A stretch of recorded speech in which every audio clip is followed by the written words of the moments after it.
नमस्कार, जनता टीवी देख रहे हैं आप। आपके साथ मैं हूं अंजलि भंडारी और रुक करेंगे देवभूमि उत्तराखंड की खबरों की ओर। तो बेहद खूबसूरत दिल्ली देहरादून एक्सप्रेसवे का प्रधानमंत्री नरेंद्र मोदी ने उद्घाटन कर दिया है। इस एक्सप्रेसवे को आम जनता के लिए खोल दिया गया है। अब दिल्ली से देहरादून जाने का समय 6 घंटे से कम होकर महज 2.5 घंटे का रह गया है। टीवी स्क्रीन पर इस वक्त हम आपको 3 अलग अलग तस्वीरें दिखा रहे हैं, जहां पर पहली तस्वीर सहारनपुर की है, जहां पीएम मोदी ने एक्सप्रेसवे के उद्घाटन से पहले रोड शो किया। वहीं दूसरी तस्वीर में प्रधानमंत्री ने दिल्ली देहरादून इकोनॉमिक कॉरिडोर का रिव्यू भी किया। वहीं तीसरी तस्वीर में पीएम ने देहरादून से एक्सप्रेसवे का उद्घाटन कर उत्तर प्रदेश और उत्तराखंड के विकास को एक नई रफ्तार देने का काम किया है। आपको बता दें कि इस एक्सप्रेसवे का रास्ता बहुत ही खूबसूरत और शानदार है, जहां रास्ते में चारों तरफ घने जंगल देखने को मिलेंगे, जो एक बेहद अद्भुत नजारा पेश करते हैं। यहां आने से पहले मुझे मां डाट काली के दर्शन करने का सौभाग्य मिला है। देहरादून शहर पर मां डाट काली की बड़ी कृपा है। दिल्ली देहरादून इकोनॉमिक कॉरिडोर के इतने बड़े प्रोजेक्ट्स को पूरा करने में माता डाट काली का आशीर्वाद बहुत बड़ी शक्ति रहा है। साथियों, उत्तराखंड राज्य अपनी स्थापना के 25 वर्ष पूरा करने के साथ ही 26वें वर्ष में प्रवेश कर चुका है। आज दिल्ली देहरादून एक्सप्रेसवे के उद्घाटन के साथ इस प्रगति में एक और बड़ी उपलब्धि जुड़ी है।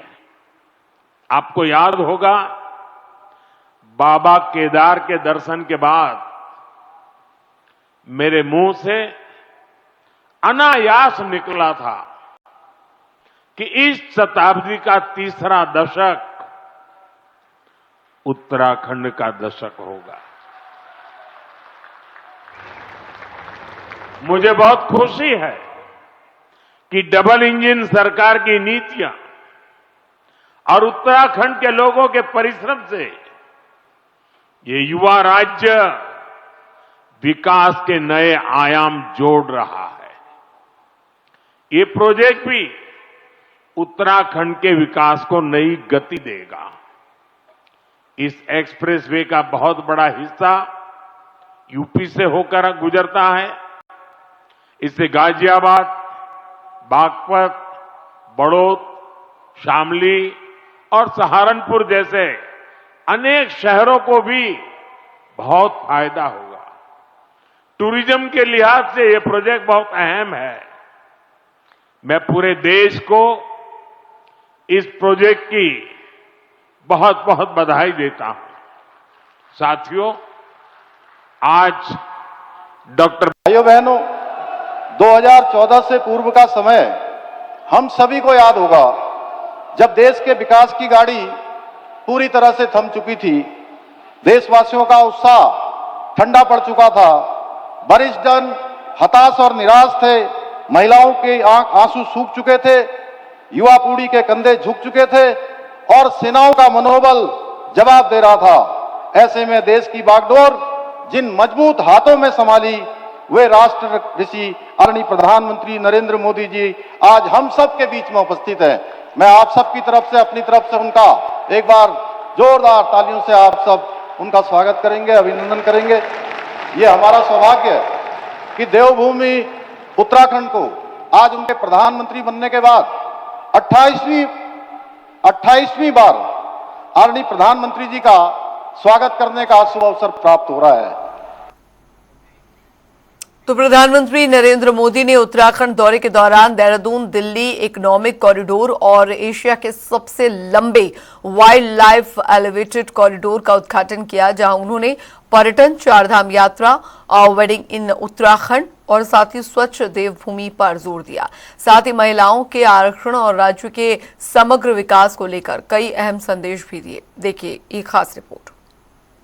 प्रधानमंत्री नरेंद्र मोदी उत्तराखंड पहुंचे, जहां पर उन्होंने दिल्ली देहरादून एक्सप्रेसवे का शुभारंभ किया और इसी के साथ साथ ही एशिया के सबसे लंबे वाइल्ड लाइफ एलिवेटेड कॉरिडोर का भी शुभारंभ आज प्रधानमंत्री नरेंद्र मोदी ने किया। इसी के साथ ही प्रधानमंत्री नरेंद्र मोदी ने रोड शो भी किया और डाटकाली मंदिर में पूजा अर्चना भी प्रधानमंत्री नरेंद्र मोदी ने की। उसके बाद गढ़ी कैंट में जसवंत सिंह रावत ग्राउंड में प्रधानमंत्री नरेंद्र मोदी ने जनता को संबोधित भी किया और अपने संबोधन में आज प्रधानमंत्री नरेंद्र मोदी ने कई अहम बातें कही। उन्होंने चारधाम यात्रा को लेकर, जिस तरीके से प्रदेश में चारधाम यात्रा शुरू होने जा रही है, तो उन्होंने सभी से आग्रह किया कि चारधाम यात्रा में जब भी जो भी लोग आए वो देवभूमि को स्वच्छ रखें, यहाँ पर साफ सफाई का विशेष तौर पर ध्यान रखें। जो बाहर से आने वाले लोग हैं वो भी सफाई का विशेष तौर पर ध्यान रखें और जो प्रदेशवासी है वो भी सफाई का विशेष तौर पर ध्यान रखें, क्योंकि अगर देवभूमि स्वच्छ होगी तो यहाँ पर पर्यटन और तीर्थाटन में और भी बढ़ोतरी देखने को मिलेगी। इसी के साथ ही प्रधानमंत्री ने फौजियों को लेकर के भी कई बातों का जिक्र किया। सैनिकों को लेकर उन्होंने कहा जिस तरीके से 1 रैंक 1 पेंशन हो या फिर जो अन्य सुविधाएं सैनिकों को दी जा रही है उसको लेकर के उन्होंने तमाम बातें कही है। इसी के साथ ही नारी शक्ति वंदन जो अधिनियम सदन के पटल पर आ रहा है उसमें को लेकर के भी प्रधानमंत्री नरेंद्र मोदी ने कहा कि महिलाओं को लेकर जिस तरीके से खास फोकस प्रधानमंत्री नरेंद्र मोदी का रहता है, तो उन्होंने कहा कि जिस तरीके से जो राजनीतिक में आरक्षण महिलाओं को दिया जा रहा है वो 2029 से तुरंत लागू हो जाना चाहिए और उन्होंने कहा कि 2029 के बाद से ही प्रदेशों में भी इसे लागू किया जाना चाहिए। इसी के साथ ही उन्होंने जो प्रधानमंत्री लगातार ये बात भी कहते हैं वेडिंग इन उत्तराखंड को लेकर, डेस्टिनेशन वेडिंग को लेकर, जिस तरीके से उन्होंने अपने पिछले संबोधनों में भी कई बार इसका जिक्र किया जब उत्तराखंड पहुंचते हैं। इस बार भी उन्होंने वेडिंग इन उत्तराखंड को लेकर कहा कि जब से उन्होंने डेस्टिनेशन वेडिंग को लेकर उत्तराखंड में कहा उसके बाद से लगातार उत्तराखंड में डेस्टिनेशन वेडिंग कई प्रकार से जो है बढ़ोतरी उसमें देखने को मिल रही है, चाहे वो शीतकालीन पर्यटन को बढ़ावा लेकर के हो या फिर नंदा राजात यात्रा को लेकर हो।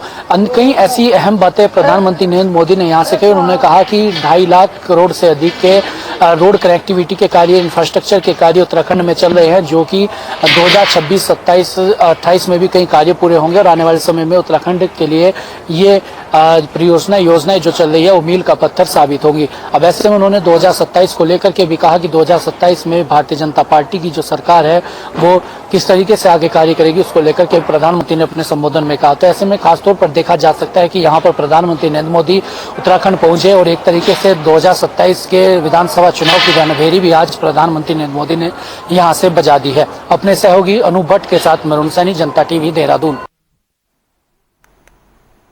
उधर आपको बता दें कि 14 अप्रैल को दरअसल BR अम्बेडकर जयंती देश भर में धूमधाम से मनाई गई और सितारगंज के नाकोलिया चौराहा स्थित अम्बेडकर स्कूल में कार्यक्रम आयोजित हुआ, जहां पर बीजेपी जिला अध्यक्ष कमल जुंदल ने प्रतिमा पर माल्यार्पण किया, जिसके बाद उन्होंने बाबा साहेब के संविधान और समानता के संदेश को याद करते हुए सभी से उनके बताए मार्ग पर चलने की अपील की।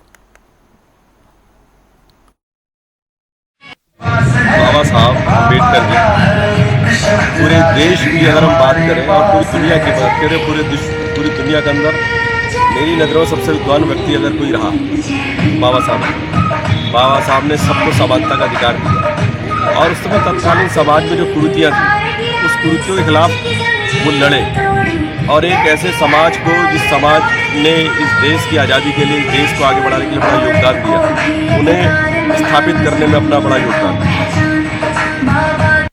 जन्म दिवस है, आज उनकी जयंती है, जिसकी वजह से आज पूरा भारत अपने हक उनके जो है हक मिल पा रहे हैं, क्योंकि संविधान के निर्माता हैं। आज अगर जो भी चीज़ें हैं, कानून है, जो भी लोग अपने हकों के लिए लड़ते हैं, वो आज उन्हीं की देन है कि आज उन सभी लोगों को अपना हक मिल पा रहा है। और बहुत ही धूमधाम से हमारे सितारगंज में हर वर्ष की तरह इस वर्ष भी जो है बाबा साहब की जो है जयंती मनाई जा रही है। आज सभी हम ओबीसी मोर्चा के सभी कार्यकर्ताओं ने पहुंचकर बाबा साहब को फूल अर्पित किए, उनके चरणों में जो है शीश नवाया है और उन्हें माल्यार्पण किया। उधर आपको बता दें कि महिला बीजेपी प्रदेश प्रवक्ता लक्ष्मी अग्रवाल ने दरअसल नारी शक्ति वंदन अधिनियम को महिलाओं के सशक्तिकरण की दिशा में ऐतिहासिक कदम बताया। साथ ही उन्होंने पीएम नरेंद्र मोदी का आभार जताया और कहा कि ये कानून लोकसभा और विधानसभाओं में 33% आरक्षण देकर महिलाओं को नई ताकत देगा। तो वहीं गणेश गोदियाल ने इस पर प्रतिक्रिया देते हुए कहा कि महिला आरक्षण की पहल पहले से कांग्रेस द्वारा की जाती रही है। हालांकि उन्होंने भी इसे सकारात्मक कदम बताते हुए सत्ता और जनप्रतिनिधित्व में महिलाओं की भागीदारी बढ़ाने की जरूरत पर जोर दिया।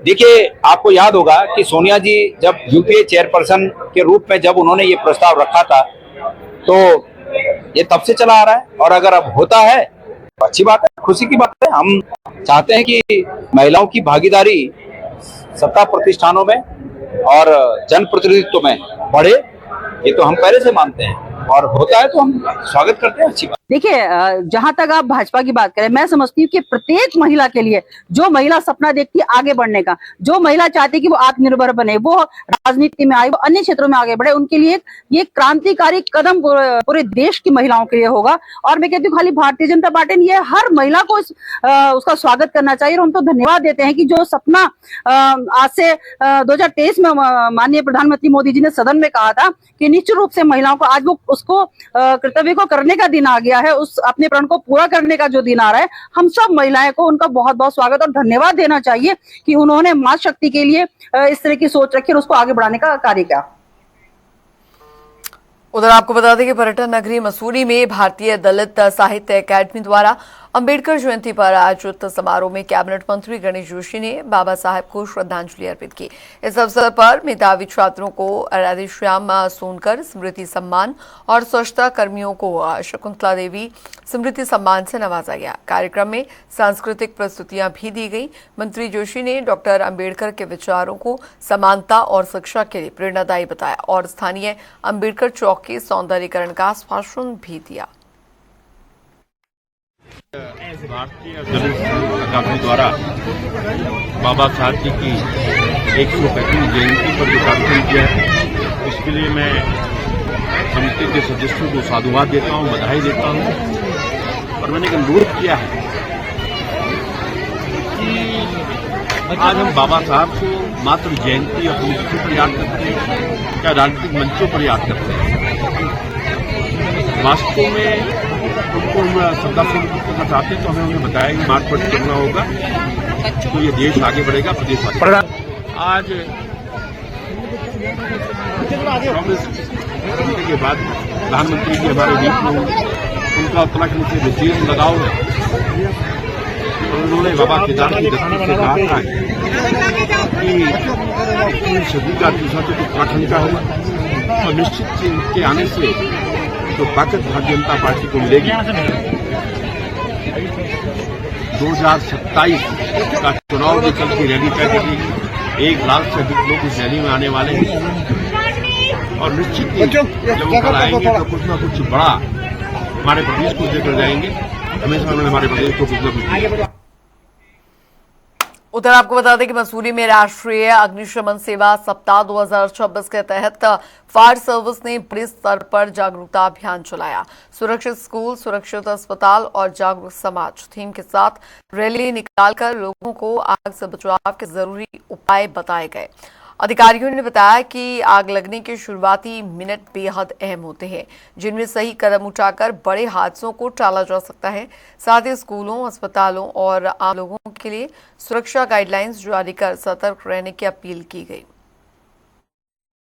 आज हमारा 14 अप्रैल को राष्ट्रीय अग्निशमन सेवा सुरक्षा सप्ताह दिवस मनाया जाता है, जो कि हमारा 14 अप्रैल आज के दिन 14 अप्रैल 1944 को एक मुंबई में जो बंदरगाह पे वो घटना हुई थी, उसमें हमारे फायर सर्विस के 66 जवान 66 जवान शहीद हो गए थे, जिनके उपलक्ष्य में आज के दिन 14 अप्रैल से लेकर 20 अप्रैल तक अग्निशमन सेवा सप्ताह दिवस मनाया जाता है, जिसमें अग्नि से बचाव संबंधी, सुरक्षा संबंधी सभी को जन जागरूकता अभियान के तहत दिया जाता है। और स्थानों पर डेमोन्स्ट्रेशन और स्कूलों में भी डेमोन्स्ट्रेशन, बच्चों को शिक्षा और जितने भी बड़े हैं उनको एक्सटिंग्विशर वगैरह ये सब फायर से बचाव संबंधी सभी जानकारी दी जाती है।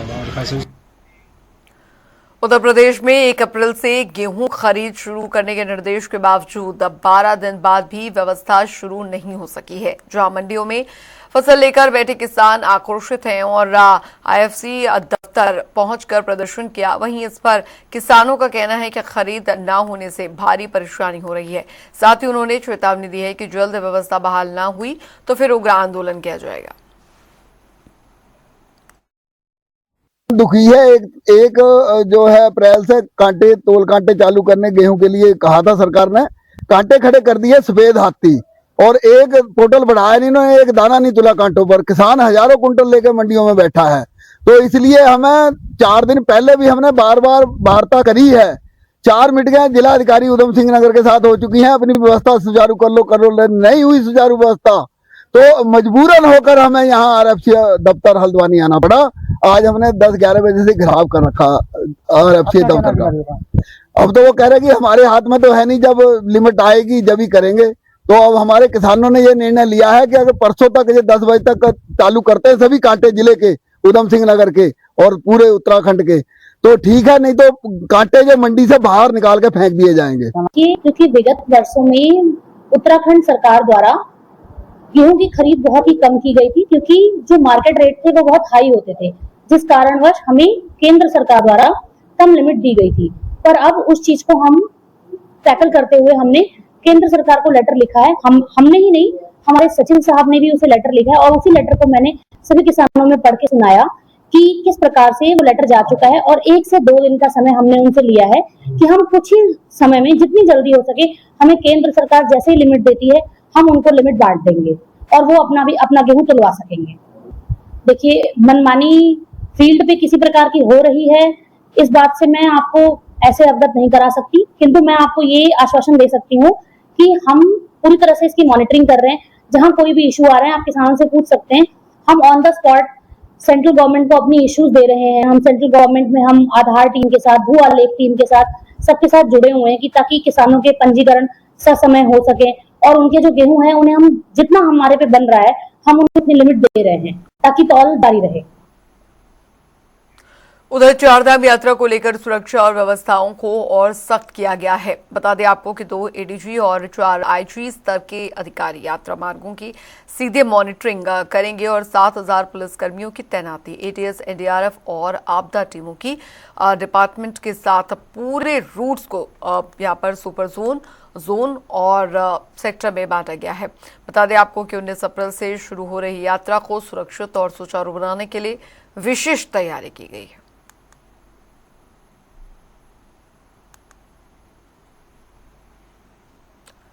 तो चारधाम यात्रा को लेकर शासन प्रशासन स्तर पर पूरी तैयारी की गई है। 6 वरिष्ठ अफसरों की बड़ी जिम्मेदारी दी गई है। उधर गर्मी की शुरुआत के साथ ही हल्द्वानी में पानी की किल्लत बढ़ने लगी है। दरअसल नलकूप विभाग के करीब 5 नलकूप खराब पड़े हैं, जिससे कि जल आपूर्ति प्रभावित हो रही है। वहीं गौला नदी का जलस्तर घटकर 111 क्यूसेक रह गया है, जिससे कि पेयजल अधिकारियों की चिंता बढ़ गई है और आने वाले दिनों में ये संकट गहराने की आशंका है। अभी जो हमारे अनुसरण में ट्यूबवेल्स हैं जल संस्थान के, वो तो सब वर्तमान में चालू स्थिति में है। अभी जो नलकूप खंड के जो ग्रामीण क्षेत्रों में कुछ ट्यूबवेल्स हैं उनमें खराबी आई है, वहाँ भी उनके द्वारा मरम्मत कार्य शुरू कर दिया गया है और साथ ही प्रभावित क्षेत्रों में हम लोग टैंकर के माध्यम से पेयजल वितरण भी करा रहे हैं। जो समर में हमारे क्राइसिस एरिया रहते हैं, इसमें मुख्यतः डम्बा का क्षेत्र रहता है यहाँ पे, तो उसमें कुछ जोन है हमारी, जैसे हरिपुर गांगू हो गया, टैक्सी स्टैंड हो गया, अम्बेडकर पार्क का एरिया हो गया, वहाँ हम लोग विगत वर्षों से ही टैंकर से पेयजल उपलब्ध करा रहे हैं। साथ ही हरिपुर गांगू क्षेत्र के लिए लास्ट ईयर हमने ये हल्दी खाल पे नया टैंक बनाया था, तो उससे ये यूयूएसडी के माध्यम से नई लाइन डाल रहे हैं। तो 5 मई तक का हम लोग टारगेट लेके चल रहे हैं कि उस लाइन को भी लिंक करके उस एरिया में भी पानी की आपूर्ति सुचारू करते हैं। चलिए, इसी के साथ देवभूमि उत्तराखंड की खबरों में अभी के लिए फिलहाल लेते हैं। यहाँ पर रुक रहे हैं एक छोटे से ब्रेक के लिए।